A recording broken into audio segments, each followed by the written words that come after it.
Episode 5-এর শেষের দিকে আমরা দেখেছিলাম সেজুন টাওয়ারের ম্যানেজারের কাছ থেকে একটা নতুন কোয়েস্ট পেয়েছিল। ব্লু মুনের শক্তি ধারণকারী ফল টাওয়ারের ম্যানেজারকে উৎসর্গ করো। পুরস্কার জব সম্পর্কিত স্কিল, প্রত্যাখ্যান করলে মৃত্যু। সেজুন মেসেজটা দেখে ক্ষোভে ফেটে পড়ল। এটাকে কোয়েস্ট বলছো? এটা তো সরাসরি ব্ল্যাকমেল। একটা ফল চাইলে সরাসরি চাইতে পারতে।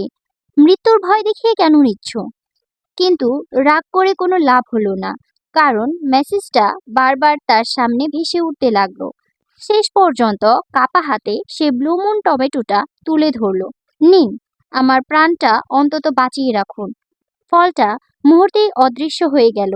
তারপর নতুন মেসেজ এলো, কোয়েস্ট সম্পূর্ণ হয়েছে। সেজন স্বস্তির নিঃশ্বাস ফেলল। অন্তত বেঁচে তো গেল। তারপর সে পুরস্কার খুলল। স্কিল প্রাপ্ত, সোয়িং লেভেল 1। এই স্কিলের কাজ, বীজ রোপণ করলে অঙ্কুর গজানোর সম্ভাবনা কিছুটা বেড়ে যায়। সেজন দীর্ঘশ্বাস ফেলল। আমার জব যে টাওয়ার ফার্মার সেটা আবার মনে করিয়ে দিল। তারপর থেকে দিনগুলো আবার স্বাভাবিকভাবে চলতে লাগলো। খাবারের জন্য সে পুকুর থেকে পিরানা মাছ ধরতে শুরু করলো। প্রতিবার মাছ ধরলে সে কিছু এক্সপিরিয়েন্স পয়েন্টও পেত। এভাবেই কয়েকদিনের মধ্যে তার লেভেল ধীরে ধীরে বাড়তে শুরু করলো। অবশেষে সে লেভেল 2-এ পৌঁছে গেল। তবে সে অযথা বেশি মাছ মারত না, কারণ টাওয়ারে এসে সে বুঝেছে বেঁচে থাকার জন্য যতটুকু দরকার ঠিক ততটুকুই নেওয়া উচিত। এদিকে খরগোশ পরিবারের বাচ্চাগুলো দ্রুত বড় হতে শুরু করলো। ছোট খরগোশগুলো এখন আগের চেয়ে অনেক বেশি খায়। সেজন ওদের দেখে হেসে ফেলল। আস্তে খাও, মা বাবার জন্য কিছু রেখে দাও। ধীরে ধীরে সেজন বুঝতে পারল এই খরগোশগুলো সাধারণ খরগোশ নয়। ওদের নাম আসলে ফার্মার হোয়াইট র্যাবিট। সম্ভবত কৃষিকাজের বিশেষ দক্ষ কোনো মনস্টার জাতি। এরা কোথা থেকে এসেছে, কিভাবে এখানে এসেছে, সেজন কিছুই জানে না। তবুও তাদের নিজের পরিবারের মতো মনে হতে শুরু করে। একদিন সকালে সে উত্তেজিত হয়ে খরগোশদের ডাকলো, চলো, আজ আমাদের জন্য খুব গুরুত্বপূর্ণ দিন, কারণ অবশেষে চেরি টমেটো কাটার সময় এসেছে। অনেক দিনের পরিশ্রমের ফল আজ হাতে আসবে। সেজন সাবধানে একটা পাকা টমেটো তুলল।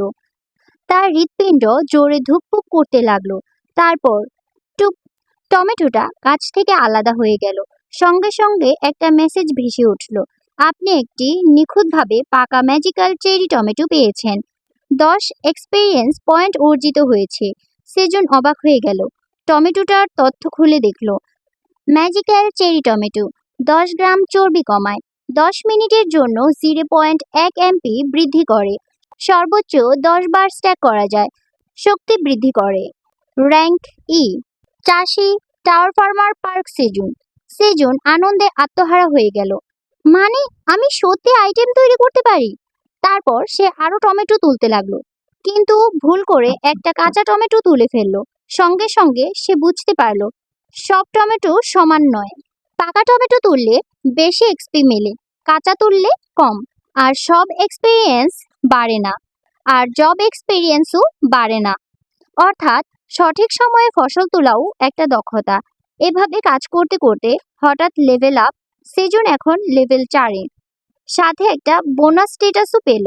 তারপর সে একটা টমেটো মুখে দিল। মিষ্টি আর টক স্বাদ একসাথে মুখে ছড়িয়ে পড়ল। তার মানে হলো যেন গরমের দিনে আকাশে রঙিন আতশবাজি ফুটছে। সত্যি অসাধারণ স্বাদ। সেজন একা খেতে চাইলো না, সে খরগোশ পরিবারকেও ডাকলো। আমরা সবাই মিলে এটা ফলিয়েছি, তাই সবাই মিলে খাবো। সেদিন ছোট একটা ফসল উৎসব হয়ে গেল। সবাই মিলে আনন্দ করে টমেটো খেলো। রাতের দিকে নতুন একটা কোয়েস্ট এলো, 100টি ম্যাজিক্যাল চেরি টমেটো টাওয়ার ম্যানেজারকে দাও। পুরস্কার জব সম্পর্কিত স্কিল, প্রত্যাখ্যান করলে মৃত্যু। সেজন বিরক্ত হলেও শেষ পর্যন্ত কোয়েস্টটা পূরণ করলো। বিনিময়ে সে নতুন স্কিল পেল, হারভেস্ট লেভেল 1। এই স্কিলের কারণে সামান্য কাঁচা বা বেশি পাকা ফলও স্বয়ংক্রিয়ভাবে নিখুঁত অবস্থায় সংগ্রহ করা যায়। এটা তার কাজ অনেক সহজ করে দিল। এখন আর টমেটো পুরোপুরি পাকানোর জন্য অপেক্ষা করতে হয় না। সবকিছু ভালো চলছিল, কিন্তু সমস্যা হলো এরপর। এবার নতুন কোয়েস্ট এলো, 200টা টমেটো দাও। কিছুক্ষণ পর 250টা টমেটো দাও। তারপর 300টা টমেটো দাও। এরপর 500টা চেরি টমেটো দাও। কোনো পুরস্কার নেই, শুধু একটা কথা লেখা, প্রত্যাখ্যান করলে মৃত্যু। সেজনের মাথা গরম হয়ে গেল। এটা কি? তুমি কি সীমাহীন লোভী নাকি? শুধু নিয়ে যাচ্ছ আর নিয়ে যাচ্ছ। অবশেষে সে জীবনের প্রথমবারের মতো টাওয়ারের ম্যানেজারের বিরুদ্ধে দাঁড়ালো। সবার সামনে নয়, নিজের গুহার ভেতরে। কিন্তু দৃঢ় কণ্ঠে সে বলল, না, আমি এই কোয়েস্ট গ্রহণ করছি না। মুহূর্তের মধ্যেই নতুন মেসেজ ভেসে উঠল। টাওয়ারের ম্যানেজার বিস্মিত হয়েছে।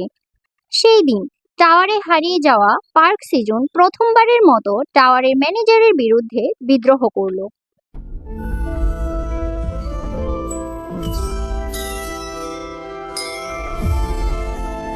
এপিসোড 6 শেষের দিকে আমরা দেখেছিলাম টাওয়ারে হারিয়ে যাওয়া পার্ক সিজন প্রথমবারের মতো টাওয়ারের ম্যানেজারের বিরুদ্ধে বিদ্রোহ করলো। পার্ক সিজন তখন টাওয়ারের ম্যানেজারের অত্যাচারে অতিষ্ঠ। হঠাৎ আবার সেই পরিচিত নোটিফিকেশন ভেসে উঠল। 500টা ম্যাজিক্যাল চেরি টমেটো টাওয়ারের ম্যানেজারকে দাও। রিওয়ার্ড কিছুই নেই, না দিলে মৃত্যু। সেজুন এবার সত্যিই রেগে গেল। কি? আবার? এর আগেই তো শত শত টমেটো নিয়ে গেল। আমরাও তো বেঁচে থাকার জন্য কিছু খাবো। কিন্তু টাওয়ারের ম্যানেজারের কোনো দয়া নেই। সে জানিয়ে দিল, এটা টাওয়ারের ফার্মারের সমস্যা, আমার না। তাই অভিযোগ বন্ধ করে টমেটো জমা দাও। এই কথা শুনে সেজুনের মাথা গরম হয়ে গেল। সে ভাবল, আমি এত কষ্ট করে এগুলো ফলিয়েছি, দিনরাত পরিশ্রম করেছি, কিন্তু এবার সে সরাসরি না বলে দিল, না, আমি দিব না। সঙ্গে সঙ্গে নতুন মেসেজ এলো। টাওয়ারের ম্যানেজার বিভ্রান্ত হয়েছে। তুমি কি সত্যি কোয়েস্ট প্রত্যাখ্যান করছো? কোয়েস্ট প্রত্যাখ্যান করলে তুমি মারা যেতে পারো। এর মধ্যেই চলে গেল সেজুনের টাওয়ারে হারিয়ে যাওয়া 51তম দিন। আর সেই রাতেই দেখা দিল চতুর্থ ব্লু মুন। আগের অভিজ্ঞতা থেকে সেজুন জানলো, ব্লু মুনের সময় ভয়ঙ্কর দানবের গর্জন শোনা যায়। তাই সে আগেভাগেই বেশ কিছু ম্যাজিক্যাল চেরি টমেটো খেয়ে নিজের এমপি বাড়িয়ে রেখেছিল। সে মনে মনে প্রার্থনা করছিল, আশা করি আগের বাড়ির মতো কিছু হবে না। ঠিক তখনই তার চোখ পড়ল মিষ্টি আলুর ক্ষেতে। নীল আলোয় ভেসে যাচ্ছে পুরো ক্ষেত। সেজুন দৌড়ে গিয়ে একটা মিষ্টি আলু তুলে নিল। আর তখনই স্ট্যাটাস উইন্ডো ভেসে উঠল। ব্লু মুন এনার্জি যুক্ত সুইট পটেটো স্থায়ীভাবে 0.05 এমপি বৃদ্ধি করবে। র্যাঙ্ক ই। চাষি টাওয়ার ফার্মার পার্ক সেজুন। সেজুন আনন্দে প্রায় লাফিয়ে উঠল। এরপর একের পর এক নোটিফিকেশন আসতে লাগলো। জব এক্সপিরিয়েন্স অনেক বেড়েছে। হারভেস্ট লেভেল 1 লেভেল আপ হয়েছে। 50 এমপি অর্জিত হয়েছে। সেজুন এত খুশি হয়ে গেল যেন পুরো পৃথিবীটাই হাতে পেয়ে গেছে। কিন্তু সুখ বেশিক্ষণ টিকলো না। আবার নতুন কোয়েস্ট ব্লু মুন এনার্জি যুক্ত সুইট পটেটো টাওয়ারের ম্যানেজারকে দাও, না দিলে মৃত্যু। তারপর আরেকবার ব্লু মুন এনার্জি যুক্ত ম্যাজিক্যাল চেরি টমেটো দাও, না দিলে মৃত্যু। একসাথে দুইটা মৃত্যু কোয়েস্ট। সেজন বুঝতে পারলো ম্যানেজার এবার সত্যি মরিয়া হয়ে গেছে। তাই সে আগের কোয়েস্টের বাকি ম্যাজিক্যাল চেরি টমেটোগুলো দিয়ে দিল।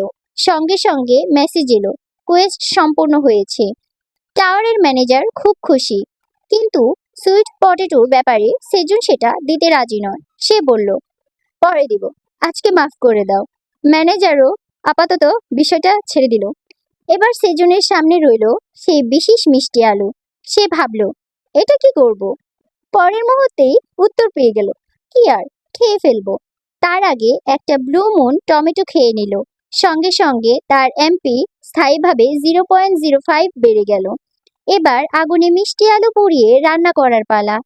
টিনোফয়েল নেই, তাই পেঁয়াজ পাতা দিয়ে জড়িয়ে আগুনে বসিয়ে দিল। আগুনের পাশে বসে সেজুন অপেক্ষা করতে লাগলো। তার মতে সুস্বাদু খাবারের জন্য অপেক্ষা করাটাও একটা আলাদা আনন্দ। ঠিক তখনই খরগোশ পরিবার হাজির। বাচ্চা খরগোশগুলোও এসেছে। সেজুন খুশি হয়ে বলল, একদম ঠিক সময়ে এসেছো। আজ তোমাদের জন্য ব্লু মুন সুইট পটেটো। কিন্তু আশ্চর্য বিষয়, খরগোশরা খেতে রাজি হলো না। বরং সবাই ইশারায় বলতে লাগলো, তুমি খাও, এটা তোমার প্রাপ্য। স্বামী খরগোশও মাথা নেড়ে সম্মতি দিল। সেজনের চোখ ভিজে উঠল। সে ভাবল, এই টাওয়ারে আমার কথা সত্যিকারের কেউ যদি ভাবে, তাহলে সেটা এই খরগোশ পরিবার। তবে সে একটা বিষয় চুপচাপ গোপন রাখলো। এর আগেও সে একবার ব্লু মুনের ফল একাই খেয়ে ফেলেছিল। অবশেষে সে গরম মিষ্টি আলুতে কামড় বসালো, আর সঙ্গে সঙ্গে আহ! জিভ পুড়ে গেল, মুখের ভেতরও ঝলসে গেল, গরম ধোঁয়া উঠছে, আর সেজুন লাফাচ্ছে। খরগোশ পরিবার হতভম্ব হয়ে তাকিয়ে আছে। আর এভাবেই টাওয়ারে হারিয়ে যাওয়া পার্ক সিজনের ডায়েরিতে নতুন একটা দিনের সমাপ্তি হলো। সেদিন সে খেয়েছিল জীবনের সবচেয়ে গরম কিন্তু সবচেয়ে মূল্যবান খাবারগুলোর মধ্যে একটি।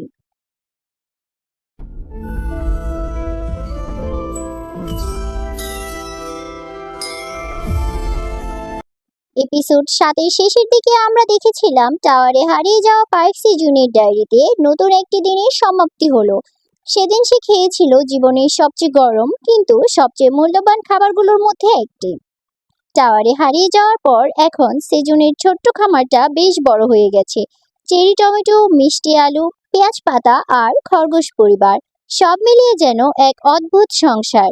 এক সময়ে সেজুন সবাইকে ডেকে বলল, শোনো সবাই, আজ থেকে আমরা মিষ্টি আলুর চারা লাগাবো। খরগোশ বাচ্চাগুলো অবাক হয়ে তাকিয়ে রইল, কারণ মিষ্টি আলুর চারাগুলোই ছিল তাদের সবচেয়ে প্রিয় খাবার।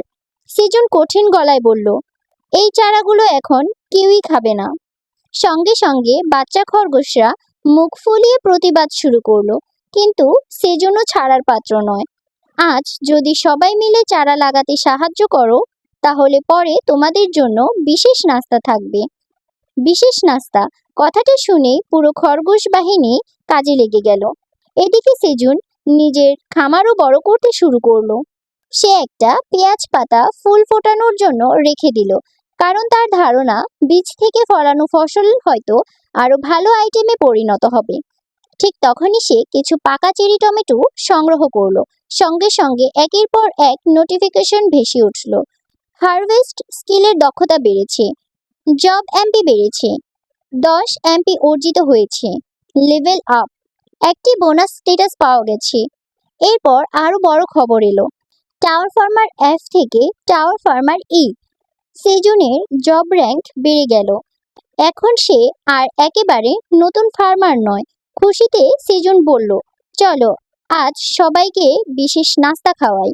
ঠিক তখনই ম্যানেজারের নোটিফিকেশন ভেসে উঠল। টাওয়ারের ম্যানেজার আগ্রহ নিয়ে দেখছে, আজ তুমি কি রান্না করছো। সেজন হাসলো, আবারও কি মারা শুরু করেছে। কিছুক্ষণ পর সে খরগোশদের সামনে হাজির করলো নতুন খাবার, রোস্টেড চেরি টমেটো বোন স্কিওয়ার। পিরহানার পরিষ্কার করা হাড়ির উপর গেঁথে আগুনে পুড়িয়ে বানানো টমেটোর কাবাব, গরম, নরম আর আগের চেয়ে অনেক বেশি মিষ্টি। খরগোশ বাচ্চাগুলো আনন্দে লাফাতে লাগলো। তারপর রাতের খাবারের জন্য সেজন মিষ্টি আলু তুলতে গেল, কিন্তু মাটি খুঁড়তে সে অবাক হয়ে গেল। একটা গাছ থেকে প্রায় 5টা করে মিষ্টি আলু বের হচ্ছে। সব মিলিয়ে 15টা মিষ্টি আলু পেল। আর তখনই নতুন আইটেম দেখা দিল, স্টেংড সুইট টমেটো। 10 মিনিটের জন্য শক্তি 0.1 বাড়ায়, শরীরের 10 গ্রাম চর্বি কমায়, র্যাঙ্ক ই। সেজন অবাক হয়ে ভাবল, মনে হচ্ছে টাওয়ারের সব ফসলই ধীরে ধীরে আইটেমে পরিণত হচ্ছে। মিষ্টি আলু তুলতে তুলতে সে লক্ষ্য করলো, চারা লাগানোর সময় তার সোয়িং স্কিল কাজ করছে। এতে স্কিলের দক্ষতাও বাড়ছে। সেজন সঙ্গে সঙ্গে খরগোশদের থামিয়ে দিল, না না, বাকিগুলো আমি নিজেই লাগাবো। কারণ সে বুঝে গেছে, যত বেশি নিজে লাগাবে তত বেশি স্কিল বাড়বে।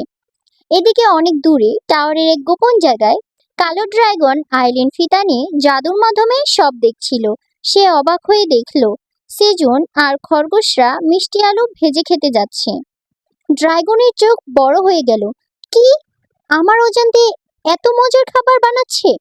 ঠিক তখনই সেজনের সামনে নতুন কোয়েস্ট এসে হাজির। অতিরিক্ত কোয়েস্ট, একটা রোস্টেড স্ট্রেট সুইট পটেটো টাওয়ারের ম্যানেজারকে দাও, রিওয়ার্ড নেই, না দিলে মৃত্যু। সেজন দীর্ঘশ্বাস ফেলল। আবার শুরু হলো। সে কোয়েস্টটা আপাতত পিছিয়ে দিল, কিন্তু ম্যানেজার বারবার চাপ দিতে লাগলো। শেষমেশ সেজন বলল, আচ্ছা, কিছু দিতে পারো তাহলে দেব। অবিশ্বাস্যভাবে ম্যানেজার এবার কোয়েস্ট বদলে দিল। নতুন রিওয়ার্ড, একটি জব সম্পর্কিত স্কিল। এবার সেজুন রাজি হয়ে গেল। সে মিষ্টি আলু দিয়ে দিল। কোয়েস্ট সম্পূর্ণ হওয়ার পর সে পেল নতুন একটি স্কিল, শিট স্টোর লেভেল 1। এই স্কিল ব্যবহার করলে প্রতি 30 দিনে একবার টাওয়ারের বীজের দোকান ব্যবহার করা যাবে। সেজুন উত্তেজনায় প্রায় লাফিয়ে উঠল। টাওয়ারের ভেতরে দোকানও আছে? স্কিল চালু করতেই নতুন একটা সিস্টেম খুলে গেল। প্রথমবার ব্যবহার করার জন্য তাকে উপহার হিসেবে দেওয়া হলো এক টাওয়ার কয়েন, টাওয়ারের মুদ্রা। সেজন অবাক হয়ে গেল, কারণ বাইরের পৃথিবীতে এক টাওয়ারের কয়েনের দাম প্রায় 1,00,000 ওয়ান। এরপর দোকানে 3 ধরনের বীজ দেখানো হলো: 1000 মরিচের বীজ, 1000 বাঁধাকপির বীজ, 1000 গাজরের বীজ। প্রতিটির দাম 0.1 টাওয়ারের কয়েন। সেজন ভাবছিল কোনটা কিনবে। ঠিক তখনই খরগোশ পরিবার গাজর গাজর বলে লাফালাফি শুরু করে দিল। সবাই এত উত্তেজিত হয়ে গেল যে সেজন আর না করতে পারল না।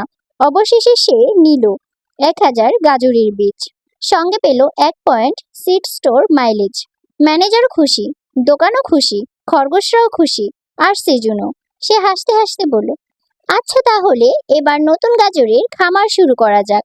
খরগোশ পরিবার একসাথে চিৎকার করে উঠল, পি।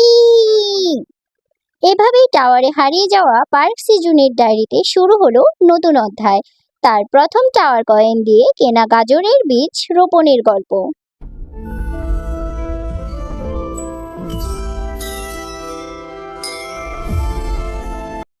এপিসোড 8 এর শেষের দিকে আমরা দেখেছিলাম টাওয়ারে হারিয়ে যাওয়া পার্ক সিজনের ডায়েরিতে শুরু হলো নতুন অধ্যায়, তার প্রথম টাওয়ার কয়েন দিয়ে কেনা গাজরের বীজ রোপণের গল্প। টাওয়ারে হারিয়ে যাওয়ার পর দিন যতই যাচ্ছে, সেজুনের ছোট খামারটা ততই বড় আর জীবন্ত হয়ে উঠছে। কারো কারো কাছে এটা শুধু একটা খামার, কিন্তু তার কাছে এইটা একটা পুরো ছোট পৃথিবী। গাজরের বীজ সে কয়েকদিন আগেই লাগিয়েছিল, কিন্তু এখনো কোনো অঙ্কুর বের হয়নি। তারপরেও আশ্চর্যের বিষয় হলো, বীজ লাগানোর জায়গার সামনে খরগোশগুলো সারাদিন বসে থাকে, যেন কিছু একটা পাহারা দিচ্ছে।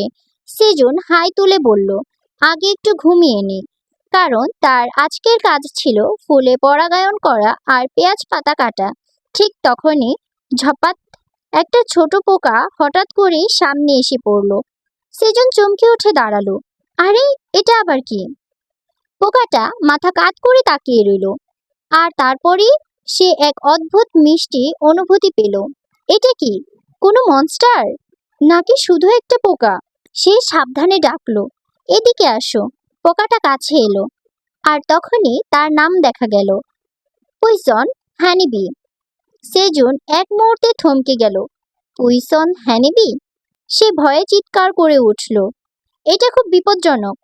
কিন্তু টাওয়ার ম্যানেজারের বার্তা ভেসে উঠল, এই মৌমাছিটি শিকারী টাইপের।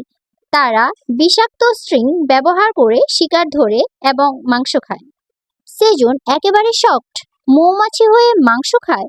এটা কেমন কথা? ভয়ে সে দূরে সরতে গেল, কিন্তু পরক্ষণে বুঝল পোকাটা আসলে আক্রমণ করছে না, বরং কিছু খুঁজছে। সে তখন পাশে থাকা ফুলের দিকে ইশারা করলো, খেতে চাইলে এগুলো খাও। আর অবাক ব্যাপার, মৌমাছিটা সত্যি ফুলের রস খেতে শুরু করলো। সেজুন স্বস্তির নিঃশ্বাস ফেলল। আচ্ছা, তাহলে এটা আসলে বিপজ্জনক না, বরং সাহায্যই করছে। দিন কেটে যেতে লাগলো। সেই পয়জন হানিবি আর ভয়ঙ্কর মনে রইল না, বরং সে প্রতিদিন সকালে এসে ফুলের রস খায় আর সন্ধ্যায় জঙ্গলে ফিরে যায়। ধীরে ধীরে সে যেন এই খামারের অংশ হয়ে গেল। আর কিছুদিন পর সে এমন কিছু করলো যা সেজুনকে পুরো অবাক করে দিল। ফুল থেকে যে মধু তৈরি হলো, সেটা পেঁয়াজ পাতার সাথে মিশে তৈরি করলো নতুন খাবার, হানি অনিয়ন। গরম পেঁয়াজ পাতার সাথে মধুর মিষ্টি স্বাদ, একেবারে অদ্ভুত কিন্তু অসাধারণ। সেজন হাসলো। আমি প্রথমে ভেবেছিলাম এটা বিপজ্জনক, কিন্তু এখন এটা আমার খামারের একটা নতুন সম্পদ। টাওয়ার ম্যানেজারও এবার খুশি হয়ে গেল, কিন্তু সেজনের মনে একটা চিন্তা থেকেই গেল। ব্লু মুন আবার আসছে, এই সময়টা সবসময় বিপদের। সে চুপচাপ নিজের খামার গোছাতে লাগলো। খাবার, ফসল, প্রতিরক্ষা সব প্রস্তুত। সে ভাবল, এবার যেন আগের মতো কিছু খারাপ না হয়। দিন 121। হঠাৎ করে খরগোশগুলো অস্বাভাবিকভাবে অস্থির হয়ে উঠল। তারা বারবার আকাশের দিকে তাকাচ্ছে। সেজন বুঝতে পারল সময় হয়ে গেছে। ঠিক তখনই চারপাশে একটা অদ্ভুত নীরবতা নেমে গেল, আর খরগোশ পরিবার হঠাৎ করেই কোথাও নেই। সেজন থমকে দাঁড়ালো। হঠাৎ, এটা তো ঠিক আগের মতনই। আকাশ ভারী হয়ে আসছে, ব্লু মুন আসছে, আর এইবার কিছু একটা ঠিক নেই। সে ধীরে ধীরে ফিসফিস করে বলল, এবার কে অপেক্ষা করছে আমার জন্য? আর টাওয়ারের গভীরে শুরু হলো নতুন এক অজানা রাত।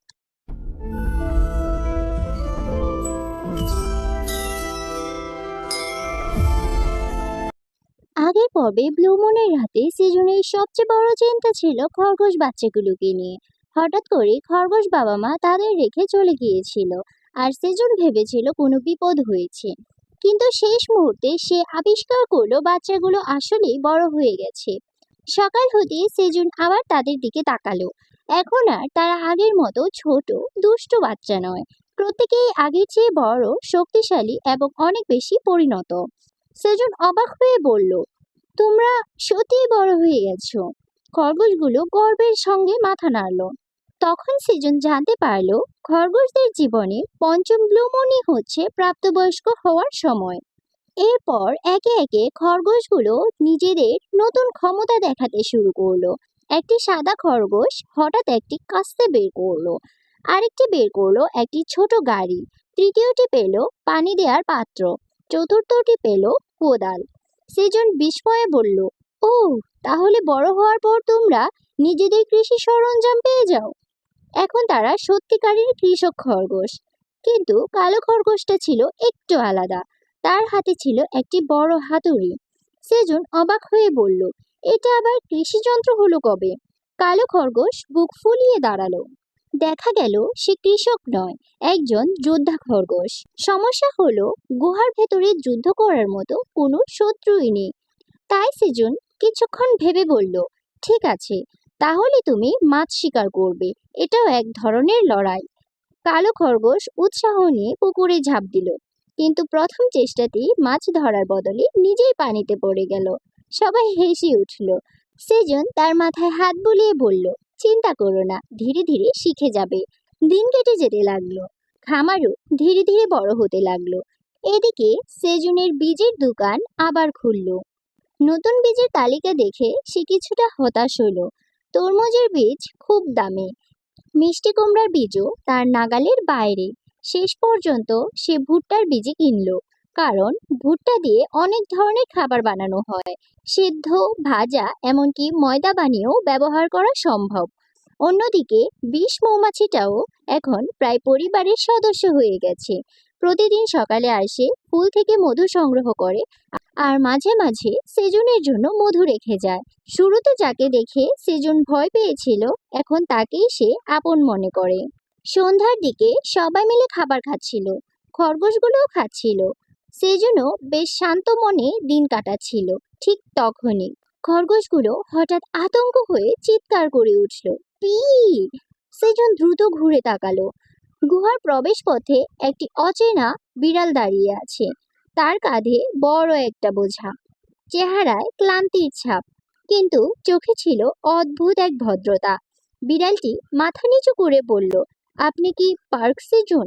সেজন অবাক হয়ে উত্তর দিল, হ্যাঁ, আমি।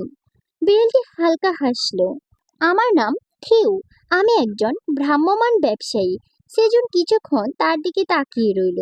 টাওয়ারে আসার পর এই প্রথম কোনো ব্যবসায়ীর সঙ্গে তার দেখা হলো, আর সে তখনও জানতো না এই বিড়ালটি খুব শিগগিরই তার জীবনের সবচেয়ে গুরুত্বপূর্ণ সঙ্গীদের একজন হয়ে উঠবে।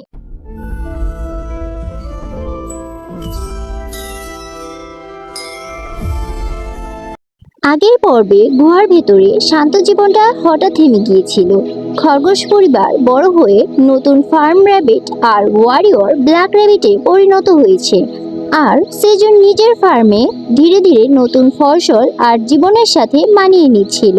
কিন্তু সেই শান্তির মাঝে এক নতুন অতিথির আগমন ঘটে। গুহার সামনে হঠাৎ খরগোশরা চিৎকার করে ওঠে, ই! সেজন দ্রুত ঘুরে তাকায়। সেখানে দাঁড়িয়ে আছে এক বিড়াল, তার কাঁধে এক বড় ব্যাগ। চোখে ক্লান্ত কিন্তু চালাক দৃষ্টি। সে ভদ্রভাবে মাথা নিচু করে বলল, hello, are you perhaps customer Park Sejun? Sejun কিছুটা অবাক হয়ে গেল। হ্যাঁ, আমি পার্ক সেজুন, তুমি কে? বিড়ালটি শান্তভাবে উত্তর দিল, I am Theo, the wandering merchant. Theo the wandering merchant. এই প্রথমবার সেজুন সত্যিকারের ওয়ান্ডারিং মার্চেন্ট দেখলো। টাওয়ারের ভিতরে এখন মার্চেন্ট মাঝে মাঝে দেখা যায়, যারা এক ফ্লোর থেকে আরেক ফ্লোরে ঘুরে ঘুরে ব্যবসা করে। কিন্তু সমস্যা হলো, এই থিউকে দেখে সেজনের মন অন্যদিকে চলে গেল। নরম গাল, চকচকে চোখ আর গোলগাল থাবা। সে মনে মনে ভাবলো, এই বিড়ালটা অনেক বেশি কিউট। কিছুক্ষণ কথাবার্তার পর থিউ জানালো সে এখানে কিছু ডিল করতে এসেছে। তার কাছে কিছু আইটেম আছে যা সে বিক্রি করতে চায়, কিন্তু তার অবস্থা খুব একটা ভালো ছিল না। সে স্বীকার করলো যে সে একজন নতুন ওয়ান্ডারিং মার্চেন্ট এবং আগের কিছু ভুলের কারণে তার প্রায় সব টাকা শেষ হয়ে গেছে। সেজন তখন তাকে খাওয়ার জন্য কিছু রোস্টেড ফিশ দিল। থিউ প্রথমে একটু লজ্জা পেলেও পরে আর নিজেকে আটকাতে পারলো না। একটার পর একটা মাছ খেতে লাগলো। একটা, দুইটা, তিনটা, পাঁচটা পর্যন্ত শেষ করে ফেললো। খাওয়া শেষে সে চোখ বন্ধ করে বলল, সো ডিলিশিয়াস, থ্যাংক ইউ নেয়া। কিন্তু ঠিক তখনই সেজন হেসে বলল, খাবার তো খেলে, এখন ডিলের পেমেন্ট দাও। থিউ হতবাক হয়ে গেল। পেমেন্ট? সেজন শান্তভাবে বলল, এটা টাওয়ার, এখানে কিছুই ফ্রি না। শেষে থিউ বাধ্য হয়ে 0.5 টাওয়ার কয়েন দিল। এটাই ছিল তার প্রথম ব্যবসায়িক লেনদেন সেজনের সাথে। এরপর থিউ তার নিজের আইটেম দেখাতে শুরু করলো। তার কাছে ছিল tumbler, mini fan, portable hand warmer. Theme বলল, এগুলো অনেক শক্তিশালী ম্যাজিক আইটেম, বাইরে থেকে আনা রেয়ার গুডস। কিন্তু সেজন একটু দেখে বুঝে ফেললো এগুলো কোনো ম্যাজিক আইটেম না, সাধারণ জিনিস, কোনো বিশেষ শক্তি নেই। থিউ চমকে গেল। সে বিশ্বাস করেছিল এগুলো খুব দামি জিনিস, কিন্তু আসলে সে একজন স্ক্যাম মার্চেন্ট। স্ক্যামের দ্বারা প্রতারিত হয়েছে। তার পুরো টাকা হারিয়ে গেছে, তার স্বপ্ন ভেঙে গেছে। থিম নিজের গল্প বলতে শুরু করলো। সে আগে 75 নম্বর ফ্লোরে এক নিউট্রন জোনে থাকতো। সেখানে সে এক মেয়ে বিড়াল ম্যারিলকে ভালোবাসতো, কিন্তু ম্যারিল তাকে প্রত্যাখ্যান করে আর আরেক ধনী বিড়াল অর্নের সাথে চলে যায়। সেই কষ্টে থিউ সিদ্ধান্ত নেয় সে একজন ওয়ান্ডারিং মার্চেন্ট হবে, নিজের জীবন নতুন করে শুরু করবে। কিন্তু শুরুতেই সে প্রতারণার শিকার হয়। সব শুনে সেজন কিছুক্ষণ চুপ করে থাকলো। তারপর ধীরে ধীরে বলল, থিউ, তুমি কি আমার সাথে কাজ করবে? থিউ অবাক হয়ে গেল। Work together? সেজন বলল, আমি ফসল ফলাবো, তুমি সেগুলো বিক্রি করবে, আমরা পার্টনার হব। থিউ কিছুক্ষণ চুপ করে রইল, তারপর ধীরে ধীরে মাথা নাড়ল। অলরাইট নেয়া, বিজনেস পার্টনার। এভাবেই শুরু হলো নতুন একটি সম্পর্ক। টাওয়ার ফার্মার পার্ক সেজুন এবং ওয়ান্ডারিং মার্চেন্ট থিউ দুজনে নতুন ব্যবসায়িক যাত্রা শুরু হলো। আর সেজন তার ডায়েরিতে লিখলো, আজ আমি টাওয়ারে একজন নতুন পার্টনার পেলাম, থিউ দ্য ওয়ান্ডারিং মার্চেন্ট।